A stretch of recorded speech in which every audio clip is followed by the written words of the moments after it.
անկախ ստաժից կենսաթոշակի չափերը ավելանալու են։ Ու քանի որ այս ընթացքում հարցեր եղել են, դարձյալ հստակեցնեմ, 10 տարվա ստաժի, 50 տարվա ստաժի պարագայում միևնույն է, կենսաթոշակի մարտ ամսվա կենսաթոշակի չափին ավելանալու է ևս 10,000 դրամ։ Ընդ որում ասում եմ առնվազն 10,000 դրամ, որովհետև աշխատանքային կենսաթոշակի առանձին տեսակներ կավելանան մի փոքր ավելին։ Մասնավորապես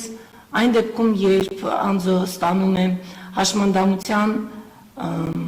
խոր աստիճանի սահմանափակումով աշխատանքային կենսաթոշակ, կենսաթոշակի չափը կավելանա 14,000 դրամով, իսկ ծանրի դեպքում 12,000 դրամով։ 50,000 դրամով կավելանան երկկողմանից նողազուրկ երեխաների կերակրողին կորցնելու դեպքում աշխատանքային կենսաթոշակները։ Կավելանան նաև զինվորական կենսաթոշակները։ Կապ կունենա, թե ինչ պաշտոնից է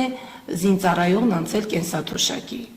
Եվ ըստ դրա այնտեղ չափերը տարբեր չափով կավելանան։ Միջինը կավելանա միջինը 8,500 դրամով։